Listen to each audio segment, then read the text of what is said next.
Assalomu alaykum, hurmatli obunachilarim va mani birinchi marta ko'rib turgan kuzatuvchilar. Men Muxlisa Salohiddinova 2023-yildan beri YouTube kanali yuritaman va ko'pchilik obunachilarim meni Abdulhamidxon seriali orqali tanishgan va ayrim sabablarga ko'ra o'zim xohlamagan holda u videolarimni o'chirishga majbur bo'ldim. Kanalimga birinchi marta Abdulhamidxon serialidan parcha joylaganimda YouTube tomonidan xabar kelgandi. Bu kontentingda avtorskiy prava bor, ya'ni mualliflik huquqiga ega bo'lgan video bu. Lekin YouTube uchun foydalansa bo'ladi degan xabar kelgandi. Undan keyin men 50 tadan 60 tadan oshiq video joyladim. Keyin yana YouTube menga mualliflik huquqiga ega kontent ko'payib ketdi. Kanaling yoki blokka tushadi yoki-da o'chirib tashlaydigan xabar keldi. O'chirishim oson bo'lmadi, chunki obunachilarimning ko'p qismi shu serial ortidan yig'ilgan, xuddiki yolg'onchi odamga o'xshab, odam yig'ib olib u videoni o'chirib tashlagandek his qildim o'zimni. O'sha serialda Abdulhamidxonning hayotini yoritishga va o'sha serialdagi turli vaziyatlarni tahlil qilishga o'taman, mayli, pulni tashlab qo'ymay dedim va ikkita video joylaganman. Abdulhamidxonning surgundagi hayoti, oxirgisi Ahmad Poshsho rostdan ham xoinmi degan video tayyorlagan. O'sha ikkalasi turibdi hozir Abdulhamidxon seriali haqida. Kanalimda Abdulhamidxon serialidan tashqari Ko'ngilga yaqin she'rlar nomli playlistim ham bor. U yerda o'zim o'qigan she'rlarni joylaganman va o'sha orqali ham obunachilarim yig'ilgan. Birinchi joylagan she'rim ham esimda. Xayrullo Hamidov va Suyanchiq nomli kitoblaridan Ildiz nomli she'r o'qiganman. Va eng ovozi xira, nima deydi, hozir ko'rsam kulaman. O'sha videoyimga endi boshlanishiga yaxshi deb o'ylayman. O'zim noldan YouTube kanal ochib, o'zim montaj qilib, o'zim video tayyorlab, o'zim o'sha mikrofondan qilib foydalanib, oddiy telefonda yurg'izib kelyapman 3 yildan beri. Oilaliman, 2 ta farzandim bor. Salkam 7 yil bo'lib qoldi turmushga chiqqanimga ham. Alhamdulillah farzandlarim katta bo'ldi. Farzandlarimdan ortganimda o'zimning qiziqishlarim, o'zimga yoqadigan mavzularda oilaviy tashvishlardan, oilaviy hayotdan boshqacharoq o'zim yaxshi ko'radigan hobbim bilan shug'ullanmoqchi bo'lib, o'zi aslida bu kanalni ochgandim. Xo'jayinimga turmushga chiqishdan oldin o'zi 2017-yil va 2018-yilda Vice Media degan o'quv markazida o'qiganman. U o'quv markazida aktyorlikka tayyorlash, aktyorlik mahoratini oshirish va suxandonlik va notiqlik kursi bor edi. Erkin Komilov, Munavvara Abdullayeva, Alloh rahmat qilsin, Shuhrat Qayumov dars berardilar. Meni ustozim radio boshlovchi Bahodir Mag'diyev bo'lganlar. Men ularni o'zi undan oldin ham eshitib yurardim, radioda, o'yinlarida ishtirok etardim. Va taqdir taqozosi bilan ularning kurslarida o'qidim va eng unutilmas, eng mazza paytlarim o'sha payt bo'lgan. Mazza qilib o'qigan va mazza qilib xursandchilik bilan borib kelib va kirishib shu o'qigan sari mikrofon bilan ishlash, sahna bilan va tomoshabinlar bilan qo'rqmasdan, hammani oldida tutilmasdan gapira olish, dars qizigan sari kirishib ketib mazza qilib dars o'tardik. O'qiyotgan paytimda, ya'ni 2018-yilda ro'molli diktor ayollar yo'q edi.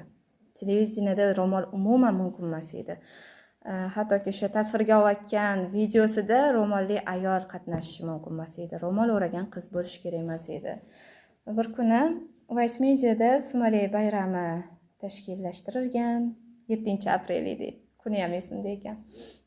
Qanaqa ishtiyoq bilan, qanaqa tayyorgarliklar qilganmizda, endi bizning haqimizda milliy telekanal reportaj tayyorlash kerak bo'lgan. Bizning dars jarayonlarimiz, nimalar o'rgatilishi haqida reportaj bo'lishi kerak bo'lgan. Ularni rosa kutganmiz. keyin kirib kelgan bitta qiz operatori bilan va biz o'sha mashq qiladigan holatda turib olganmiz hammamiz.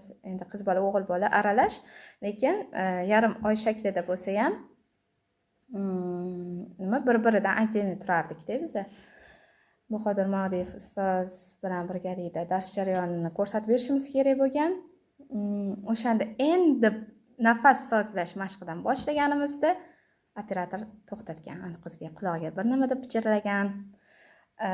Keyin u qiz men xijolat bo'lib anaqa qilib gapirganda, anaqa Bahodir aka, qizingiz shunda chetga o'tib tursinlar degan. Mana hamma hayronda. Shuncha kutgan anaqa qilyapmiz-da, endi bitta o'quvchini chetlashtirish kerak bo'lgan ustoz. Keyin anaqa qildi. Voy, nega nima anaqasi bor, ro'molda ekanlar-da, mumkin emas-ku, bilasiz-ku deganda, keyin men endi yarim oy shaklida turgan bo'lsak, men bu yoqda turibman. Razivalka xonamiz bu yoqda. Orqamizda stul turibdi. Xonadan chiqib ketish eshigi bu yoq burchakda-da, men bu yoqdaman. Endi nima qilaman deyapman-da endi hech qachon men chetga surilgan yoki-da nima ajratilgan qiz bo'lmaganman-da, g'alati bo'lib qolganman-da. Hop chiqib turaman, mayli deganman-da, shunda ikki qadam orqaga o'tib stulga o'tirganman. Va ular shu anaqada davom etishligi kerak bo'lgan. Ustoz rost jahllari chiqqan. 5 minutcha boshlolmay turganlar. Keyin aytganlarki, "Qo'yaver Muxlisa, hali shunaqa kunlar keladi, bular chaqiradi, sen bormaysan" deganlar. Inshaalloh ustoz deganman-da. Keyin ular endi dars, men endi tasavvur qiling, men o'tiribman bu yoqda, ular 20 minut tasvirga olganda, 20 minut nafas mashqini qilyapti, tez yetish mashqlarimizni qilishyapti va o'sha o'qiydigan she'r masallarimiz, monologlarni aytib berib, o'sha dars jarayonidan lavha tayyorlashyapti. Endi men endi o'tiribman 15 minut, 20 minut ularni kuzatib o'tiribman. Shunda keyin tugagandan keyin rosa g'alati bo'lgan. Bu qo'rolmayman men Somaliyaga, bo'ldi, o'zingizlar qilaveringlar, men ketaman deganman-da. Bunaqa ruxsat so'rab endi chiqib ketganman Somaliyadan. Undan keyin yana ochiq darslar bo'ladimi, har xil suhbatlar bo'ladimi?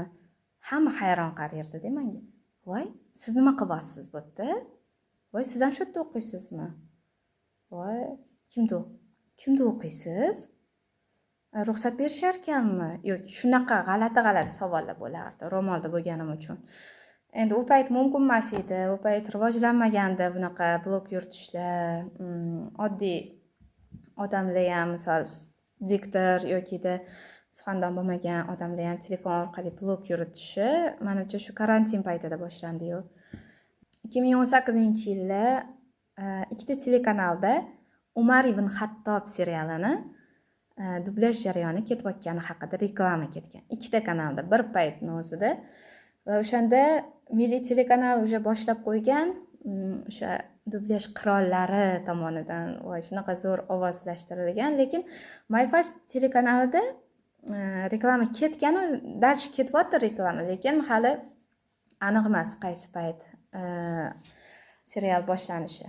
O'shanda aytganmanki, voy o'sha serialga hech bo'lmasa epizodiga bo'lsa ham ovoz bersam edi deb, shu serial orqali men dublyajga kirib kelgandim. Jamshid Tangliberdiyev ovoz rejissyori bo'lganlar, menimcha hali ham o'sha MyFave'da ishlayaptilar. Ular ham hayronda. Anaqadan qo'riqchilar turadi, eshikni tegdi. Kimga ekan, qayerga ekan, nimaga kelyapsiz? Men bir sinov savollardan o'tasizda, o'tga kirib olguncha. Tim bo'li yana ro'moldaman. Ro'molda uncha anaqa bo'lmagan u payt. Shuning uchun boshida shu qiynalganim shu ro'mol masalasida va kadr orqasida ishlash bo'lgan. Ular ham umrimda ko'rmaganman dublyaj xonani. Umrimda ko'rmaganman. Men qog'oz bilan o'sha olib primoy mana davay dubl deganda o'qish kerakligini bilmayman, nimani o'qiyman, qaysini o'qiyman deyapman-da. O'sha stol ustida turibdi qog'oz. Xohlaganingizni o'qing deb anaqa qilganlar-da. Endi onam bilan borganman o'sha payt, rejissyorlar xonadan boshqa kichikroq xonada kompyuterda o'tirib shu ovozni zvuk eshitishadi, xripi bormi, anaqa intonatsiya qanaqa ketyapti shularni tekshirishadi-da. Onam o'sha yerda qolganlar, men ichkaridaman. Birinchi marta kirib turibman, qog'ozni oldim. O'sha anaqani nima ovoz berganlarni o'qiy qolay dedim, o'shalarni o'qidim. O'qib bo'lganimdan keyin Muxlisa ovozingiz yaxshi, lekin ishlashimiz kerak deb, ular ham ancha-muncha narsa o'rgatganlar. Misol uchun ko'chadan kelgan odam bo'lganman deyman, mana ularga to'g'ri primoy borib o'sha serialga ovoz bermoqchiman desam, hozir u serialimiz dublyaj jarayoni ketmayapti. Milliy telekanal bizdan oldin boshlab qo'yibdi. Ular keyin ham zo'r anaqa qilishyapti. Hammani katta ustozlar ovoz berishyapti. Biz qilmayapmiz u serialga. Lekin mayli, siz o'zingiz shu anaqaga qiziqayotgan bo'lsangiz, shu anaqada davom etmoqchi bo'lsangiz, ishlayman siz bilan deganlar. Ular bilan ishlaganmiz. O'sha payt institutga tayyorlanayotgan paytim edi. Ham Vice Media'ni tugatmasdan turib ekan, hali sertifikat olmagan paytim edi o'shanda. Lekin qabul qilganlar. Lekin men rahmat deyman o'sha odamga, agar ko'rayotgan bo'lsalar. Hech tanish bilishsiz yoki hech qaysi institut tomonidan, ana ustozlar tomonidan emas-da. Endi bari xususiy o'quv markazidan kelgan bo'lganman, lekin qabul qilib, ovozimni eshitib ko'rib, mayli ishlaymiz, mamnaqa qilishingiz kerak deb ancha o'rgatganlar. Ana ovoz beradigan naqalarni PDF-ni tashib berardilar menga, qog'ozlarni. Va keyin turmushga chiqqanimdan keyin xo'jayinim yo'q dedilar. Bo'ldi. Agarja anaqagin kelayotgan bo'lsa, o'zingga studiya qilib beraman. Uyda o'zing qilib berasan deganlar lekin. O'shandan keyin ancha oilaviy hayotga tushib farzandlarimni oyoqqa qo'yib olgunimcha ham ancha vaqtim ketdi. Mana inshaalloh endi yurg'azsam bo'ladi. Eng qizig'i, Vice Media'da o'qigan paytimizda kanal ochilganda, o'sha hammamiz tushgan rasm qo'yilib, shunaqa chiroyli zo'r tushganmiz o'sha rasmga. Ustozga qoyil qolaman-da, men ko'pchilik tarqalib ketdik. Hamma har xil sohada ketib qoldi menimcha. Bir xil mayli davom ettirgandir. O'sha kanalimiz bor. Haligacha bitta men va ustoz Bahodir Madiyev. Ular bilan xuddi vichkada gaplashayotganda, xuddi anaqa nima odamni shunaqa anaqa qilishlari-da, e'zozlashlari, hech qaysi o'quvchilarni tashlab qo'ymasliklari-da. Bu hayitlarda tabriklab yozaman yoki mana ustoz nevaralaringiz deb bolalarimni rasmini tashiyman. Hali ham ana ustoz bilan salom alik qilib turaman, lekin uzilib ketmadim. Hali ham qalbimda o'sha anaqamda qolib ketganda, shu o'qiganlarim, o'sha paytlarim, hamma axborotlar yig'ib kelib, yoki sport haqida, yoki ob-havo, endi reportajga tayyorlanish misolida bizga repetitsiya qilishardi-da. O'sha har xil temada gapirib ber, mikrofonga chiqib deyishardi. O'shanda hamma har xil mavzularda gapirardi, ishqilib kim sportda, kim boshqa anaqada ma'ni chaqirayotganlarni aytardilar-da. Ana Muxlisa chiqadi hozir, Otinoyim chiqadi hozir, bizga chiroyli qilib hadislarni aytib beradi, chiroyli qilib rivoyatlarni aytadi. Hech kim unaqa chaqirmaydi-da. Meni shunaqa chaqirardilar. Chiqib men endi Otinoy bo'lardim. O'qigan kitoblarimdan anaqalar masalami yoki she'r yoki hadisni tahrirlab yoki o'sha surani yoki sahobalarning hayotini aytib berardim. O'sha paytlarim esimga tushib bir maza qilib eslab olaman va o'shani davom ettirish anaqasi bor-da hali ham qalbimda. O'shaning uchun shu kanalni boshlaganman, yurg'izishni boshladim, she'r o'qishni boshladim. Shuncha o'rganganlarim, shuncha o'zim mana qilganim nima bo'ladi deb xo'jayinim ham qarshi bo'lmaganlar. Endi borib ko'chaga chiqib begona erkaklar bilan aralashib, har xil studiyalarda ishlab yurishimga qarshilar, lekin hali ham shuning uchun uyda o'zim oddiy telefonimdan foydalanib blog yuritaman. Bu hali boshlanishi, endi Xudo xohlasa yana ham ko'proq videolar joylashga va har xil suhbatlarda, har xil ilmiymi, dunyoviy, diniy masalalarda videolar joylashga harakat qilaman, обязательно. Lekin Abdulhamid Xon serialini tahlil qilishni ham davom ettirish niyatim bor. Uni ham davom ettiraman inshaalloh. Alloh qodir qilguncha. 4 tadan oshiq obunachilarimga menimcha hurmatsizlik bo'lardi bu videoni joylamaganimda, chunki o'zidan o'zi ular ko'rib kelayotgan video tap etib o'chirib tashaldi, lekin ogohlantirgandim. Yozma tarzda shunaqa bo'lyapti, o'chiraman dedim. Obunachilarim soni kamayishni boshladi. 4,5 mingtaga yaqin bo'lib qolgandik. 4 mingta qoldik. Inshaalloh endi bu auditoriyamni menimcha ayollarning auditoriyasiga aylantirsam kerak. Qizlarni, ayollarning auditoriyasiga. E'tiboringiz uchun rahmat. Ketgan vaqtingizga rozi bo'linglar.